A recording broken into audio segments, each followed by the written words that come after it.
Number 6. I'm higher on the Seahawks than everybody else. At 5-1, they're the best bet to win a division. And here's my thing. Second year with a really bright young coach, upgrade at coordinator and quarterback. They will be more run-specific. Gray Zabel has been a big pickup. He had a great preseason. They could not run the football last year. They will be a run-first team. They'll miss some big plays with DK Metcalf, absolutely. But I got to tell you, I don't think there's a better personnel guy in the league than John Snyder. Their last 3 drafts, not a lot of misses, and I love this draft. I have the Seahawks at 6. Number. Yeah. This is... The Seattle Seahawks end up being a great team this year. And a top 6 team, right? So, like, legitimately contending for the NFC and beyond. Man, the NFL is already undefeated in just the competition, the excitement, the variety that you have. But you get a new coach a couple years ago. You get a new quarterback, like new coordinator, like Sam Darnold hanging on by a thread in the NFL, right? Seen as a bust, not even a has-been, but a never was. And now he'll be with his, what would it be? He was with the Jets, the Panthers, the Vikings, the 49ers, and the Seahawks, right? So 5 teams, I think, if I did that correctly. And now him and Clint Kubiak and a coach that the vast majority of people wouldn't even really know who he was. Builds that after losing a coach like a Pete Carroll and a quarterback who really up until a couple of years ago, when Russell Wilson was considered a Hall of Famer and a special and great quarterback. Just be wild. It would just be absolutely wild. And if they win the division over the 49ers and the Rams, etc., I mean, like, NFL undefeated.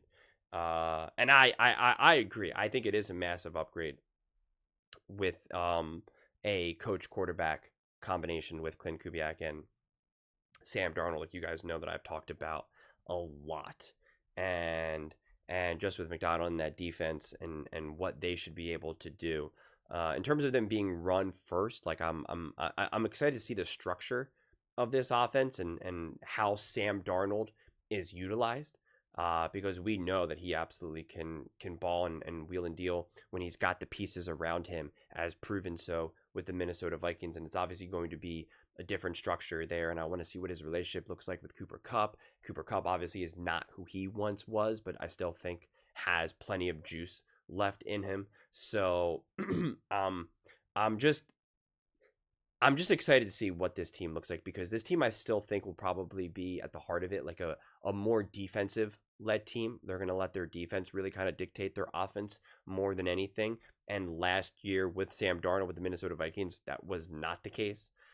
So I'm excited to continue to watch and observe the evolution of a Sam Darnold and what he looks like with this Seattle Seahawks team, because I think this team was pretty messy last year with just injuries and other issues, and yet they still won a lot. I mean, they still won a lot of games. They were still right there in it to potentially get into the playoffs. And now I think you got healthy now, of course, new season, and you have legitimate upgrades on both sides of the ball, but especially quarterback and coaching. In those situations, it's just hard for me to not see you have a lot of success. And now if you can surpass teams like the Lions, the Rams, the Packers, and the Commanders, 4 teams that were pretty successful over these last few years, that's for sure. Commanders in the NFC Championship game. The Rams, Sean McVay, Matthew Stafford, the Detroit Lions have been dominant these last couple of years. And the Packers always consistently great. That's pretty remarkable. I mean, to me, it ends up being a given when you have in front of them in the top 5 Chiefs, Bills, Ravens, and Eagles. To me, it's like those 4 teams are like, well, yeah, look how great they've been now for a really long time. Like, so you can almost like put those teams off to the side for the time being. And it's just you have the Seahawks and the Broncos. That's it. It's just the Seahawks and the Broncos. When we remove the Chiefs and whatnot, and the Eagles and the Bills and the Ravens, who are for the most part have been in a league of their own for the last 3, 4, 5, 6 years, however, whichever individual team we're looking at through the lens. Like you're talking about them as pretty much as great as you can be looked at if you don't have like Hall of Famer Josh Allen, Lamar Jackson, Mahomes and whatnot. Like that's what else could you ask for right now? Everything else you have to truly prove, right? Truly prove. So to see the Seahawks and the Broncos there, and the Broncos are 4, and the Chiefs are 5, and the Ravens are 3, and the Bills 2, and the Eagles 1. It's just remarkable to me. It's remarkable, and I'm just really, really, really, really at this point, like my excitement has reached this peak of just like, all right, it's time to get after this all right now. And something about seeing a team like the Seahawks insert themselves into the conversation, to me, that's what makes football so awesome. It really does. Because there was a minute or two when you were just like, Seahawks are playing, insert team, like, doesn't really move the needle for me. You're like, I don't know. Doesn't really seem like they're not terrible, right? It's not the Carolina Panthers or the Cleveland Browns, but you're just like, I can take it or leave it. Not the most important game, not the most exciting moment.